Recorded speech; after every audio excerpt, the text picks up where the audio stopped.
This Sunday, we have ourselves a great game heading to Ford Field as the Detroit Lions look to seek for their first win of the season. Of course, they will bring over a familiar foe in the Philadelphia Eagles, as the Eagles will come to Ford Field this Sunday. This game is also another revenge game, as this game will also be Darius Slay's first game in Detroit since the trade happened. So this will be a battle of two rebuilding teams. A game that's probably, so for some people that don't understand the integrity of this game, they'll think this game will suck because it's two trash-ass teams. But for real fans, we all know that both these teams are battling for a big prize. Of course, the epic tank for Kayvon Thibodeau, the edge rusher out of Oregon that can change a defense just on appearance. As both teams look to do battle to try and get their shot at this team, at this player, in a battle for the first overall pick. So for the Lions and Eagles, this Sunday, they will take part in the greatest game ever played in the NFL. Because this game is not just your ordinary tank bowl. This is a Super Tank Bowl!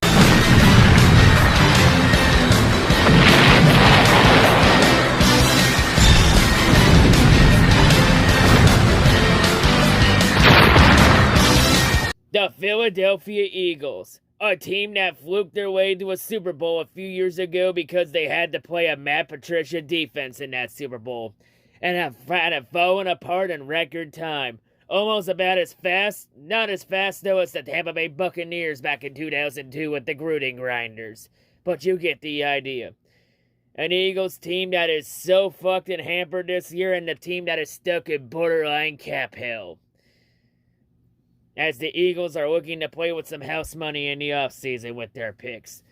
As the Eagles, they enter this year's draft with not one, not two, but 3 draft picks. As the Eagles have the 2nd overall pick per Miami, the 6th overall pick, which is their original pick, and the 13th overall pick per the Indianapolis Colts. So the Eagles could be playing with house money in the draft this year in the offseason. Meanwhile, the other side of this of the field, the Detroit Lions, who were very successful in their last tank bowl against the Vikings.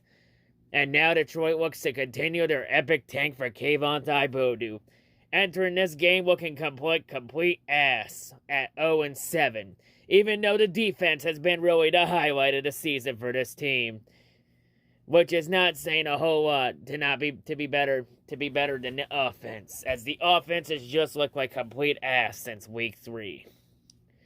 Detroit, of course, enters this game in the driver's seat with the 1st overall pick, and they also have the 28th overall pick per the Los Angeles Rams. So both teams will do battle in the epic tank for Kayvon. So, of course, the point spread for this game has the Philadelphia Eagles favored in this game by 3 points. The overall head-to-head series, both teams are tied at 16-2. However, Detroit has won the last 3 meetings against the Eagles, including the last 2 meetings that take place in Ford Field. Of course, this year, the Eagles are 2-2 on the road. Detroit is 0-3 at home. The key players on this ego shit show, we have a QB Jalen Hurts, who might be getting stabbed in the back in the offseason, even though, really, to be perfectly honest, everything that happens to Jalen Hurts this year, it's not really his fault. It's more Howie Roseman's fault and how this team was constructed because Jalen Hurts was given a really bad hand. Of course, for the running back duo, they have 3 backs. They got Miles Sanders, and you got Boston Scott, and of course the rookie Kenneth Gainwell. The wide receiver core, loaded with some talent and maybe some guys that have occasional hands like Nelson Aguilar. You have at wide receiver, you got their rookie first-round pick, Devontae Smith, who probably would have been the Lions' first-round pick last year if the Bengals weren't idiots and took Penei Sewell. But hey, that's a topic for another day. Of course, they also have Jalen Rigor, Travis Fulgham, a former Detroit Lion that Bob Quinn and Matt Patricia let go. They also have Gray Ward, J.J. Arcega-Whiteside, Quez Watkins, John Hightower, and of course their main and main tight end will be Dallas Goedert, as the Eagles a few weeks ago have traded Zach Ertz to the Arizona Cardinals. One of the last pieces on that Philadelphia Eagles team, Super Bowl team, is now gone. At least he got himself a ring. Now he has a chance to probably go win another one with the Cardinals. On the defense, the Eagles' defense still has some pieces in the defensive tackle position. Names like Fletcher Cox, Javon Hargraves, Hassan Ridgeway, Ty McGillim, and Han Williams. The edge rushers, you have on the edge Brandon Graham, Derek Barnett, and Josh Sweat. Linebacking core is centered with Eric Wilson and Alex Singleton and TJ Edwards. And of course, in the secondary, the main man in this secondary is of course Darius Slay, the former Lion, who will be making his first game in Detroit. How the crowd takes him, well, whether they cheer his ass or boo his ass, that is yet to be seen. They also have Avonte Maddox, Zach McPherson, Rodney McLeod, and of course Anthony Harris. And of course, ever since Darius Slay left from Detroit, he has lost his Pro Bowl caliber level. And he has went from big play Slay to no play Slay. So it seems like the only time Darius Slay was ever worth a damn was with the Lions. And then once he leaves the Lions, he has went and become absolute dog shit. Another Lions player that was only worth a damn with Detroit, but once he leaves, he ends up being complete ass. Funny how that works. Of course, the main injuries on this team, the Eagles are without Brandon Graham as he is on the IR with an Achilles injury. Anthony Harris is also questionable for this game with a groin injury. And J.J. Arcega-Whiteside is also questionable for the back injury. Of course, the head coach of this shit show is, of course, the Eagles' new yes man.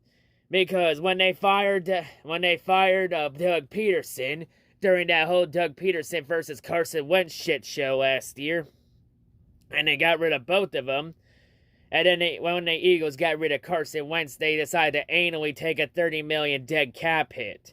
Anally in the ass. So the Eagles decided to try and bring in Diet Frank Wright, Nick Sirianni. So far, his tenure in Philly has been an absolute fucking disaster. The offensive coordinator is Shane Steichen, and the defensive coordinator is Jonathan Gannon. I have honestly one question for the Eagles, though.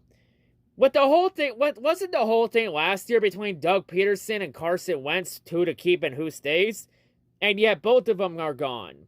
And then for Nick Sirianni, you don't even give him full control of the roster. You pretty much brought him in to be a yes man and to pretty much be an ass kisser to Howie Roseman. Let me be honest, for the Eagles' problems, I think it's Doug Peterson's I think Howie Roseman's the problem. I think it's Roseman. Because the whole thing was Wentz versus Peterson, and both of them are gone. And honestly, for the Eagles, if you were really going to go blow it up and rebuild and clean house, why the hell did you not fire Howie Roseman in the process, too? Don't worry, Eagles. Maybe you'll fire Howie Roseman in the offseason. I'll laugh my ass off if you keep Howie Roseman. Maybe you should with the curse of EDP 445 now in effect. Don't worry, we'll get to EDP in a little bit. So, of course, the Eagles' offense this year is ranked 21st. They're 21st in the passing game and 15th in the running game. So they've been better at running the ball this year. The Eagles' defense has been mid-pack, though. The defense is ranked 16th. They are 11th in the passing game, but they are 29th against the run. So the Eagles can't stop the run to save their goddamn life. So yeah, I think for the Lions, the key to winning this game is simply just give the ball to Swift and Jamal Williams. Just keep feeding the ball to both of them. And honestly, I think Anthony Lynn, he really needs to step his play calling up, because not one Lions running back this year has had 20 carries in a game, which is fucking atrocious. Like, honestly, just give Swift and Jamal Williams the ball. Like, hell, last week for the Lions, all they had to do really to beat the Rams late was just give Swift or Jamal Williams the ball in the red zone. You were literally running the ball. The Rams were having issues stopping it. But instead, they have Jared Goff throw a pass in the red zone and it gets intercepted. Like, Detroit keeps leaving too many points on the board because they stop running the ball. So yeah, just run the ball on the Eagles. That's simple. So yeah, overall for this game, so far this year, Detroit has had a really tough start because they've had a really brutal schedule to start because every team the Lions have played, they're either a playoff team or a Super Bowl contender, or it's going to be a team that's contending for a playoff spot this year. But the Eagles this year, this is a team that's completely trash. And a team that's right on Detroit's level in ineptitude. Like, to be honest, this is the first team the Lions have played this year that's really right on their level. Well, maybe the 49ers. Other than the 49ers. So for this game is easily a winnable game, without a doubt. I feel like Detroit can win a game because I think the Eagles are going to start feeling the pressure of not wanting to give Detroit their first win of the year.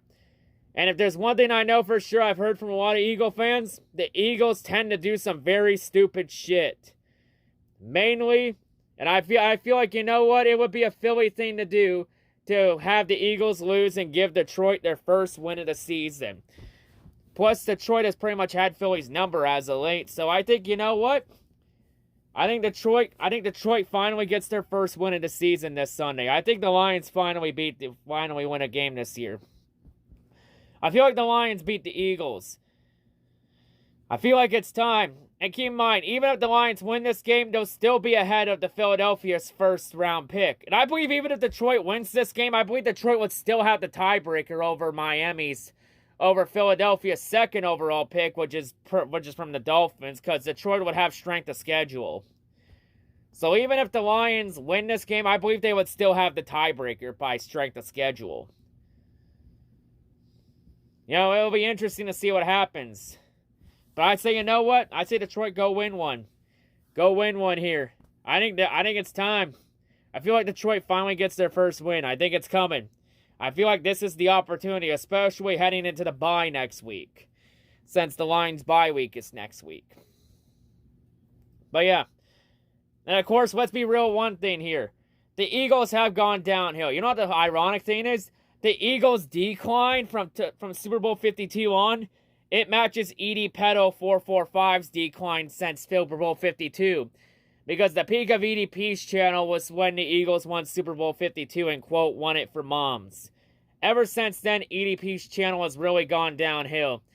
And yeah, if anyone's wondering, no, EDP is not in jail. There was reports last night that EDP got arrested finally, only to find out those reports were a false alarm and that EDP was quoting a Beverly Hills Cops movie. Damn it. Let's be real, EDP's probably going to end up in jail at some point, because EDP tends to do a lot of stupid shit. It's not a matter of if EDP gets arrested, it's when. And if anyone's wondering, no, EDP is not getting arrested for the pedophile allegations. Because Chet Goldstein fucked up everything and botched the entire investigation by being greedy. Plus EDP left the state of California, so Bakersfield Police Department would have no real interest in investigating now anymore because EDP is no longer even in the state. He's now in Nevada. Like in hell, and the Bakersfield Police Department also says they frown down on vigilantism and people being mass vigilantes. You know, police, if you actually did your fucking jobs right and weren't being a bunch of lazy bastards, then maybe all of us wouldn't be forced to take the law into our own hands on some fucking Spider-Man, Tobey Maguire type shit. And then you wonder why people want to defund the police. I wonder why. It's not like they're a bunch of lazy bastards that never do their job. But yeah. So yeah, the police said the only way to arrest DDP is if he fucks up big time again, which is probably going to happen. So yeah, I have a lot to say about EDP, but you know what? I'm going to save it for Philly Hate Week Part 2. because I got a lot to say. And you know what? In that video, I'll give a quick rundown of everything that's happened to EDP since he got exposed for being a child predator. And if anyone's wondering about I was talking with Ace Taker, shout out to him. Ace Taker was asking about EDP's website. No, Ace Taker, EDP's website never launched. And it never launched. And let me be real. When you're being exposed for being a child predator, the last thing you should be thinking about is starting a website. That's the last thing you should be thinking about. And let's be real, even if EDP did launch that site, that website was going to be doxxed anyway, and no one was going to be able to access it. Hell, you know what? I bet that motherfucker was going to charge it like an OnlyFans account, where you had to pay like $10, $20 a pop to access certain things on the site. I bet you that motherfucker was going to treat it like it was an OnlyFans on some OnlyFans account type shit. That's what EDP was probably going to do, because EDP lost his cameos, and he lost everything. And EDP's pretty broke right now because he's been forced to sell his guns off. And I'm not sure if he sold his Acura off or not, so I'll have to keep updated. Because I am in the EDP Manhunt Discord with Master at Work and everybody that's trying to get EDP arrested. I mean, hey, we'll chase EDP out of every fucking rabbit hole he hides under. And we'll also post posters at every fucking restaurant toilet he plans to flood.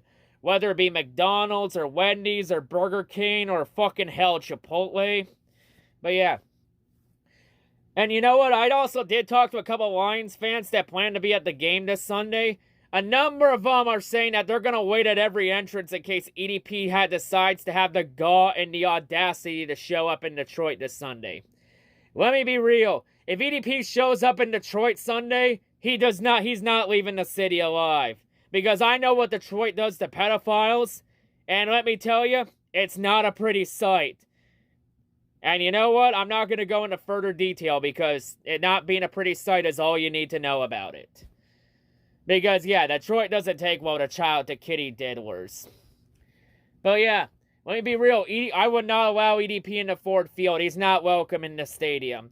Let me be real. The only possible way I would be comfortable letting EDP into Ford Field is if A, EDP apologizes for his act, for what he did. 2, he mans up for once in his life and takes responsibility for his actions. And 3, he agrees to go get some mental help for real this time. And we all know EDP is too fucking stupid to do either of those 3. So that narrows it down. And I also heard that report about EDP was at the Eagles home opener, which I highly doubted. I highly doubt EDP was at the Eagles home opener. If he was there, he would have easily got spotted. For fuck's sakes, Desert Eagle 90 and Lord Brunson were at that game. Those two would have spotted EDP easily if EDP was there. Because, hey, it's not that hard to find a 500, 600-pound gorilla in Eagles crap. It's not easy. It's not that hard to find them. But, yeah, this game. And you know what? I think the Eagles are cursed now with EDP after he got exposed. The curse of EDP. 445 is now in effect.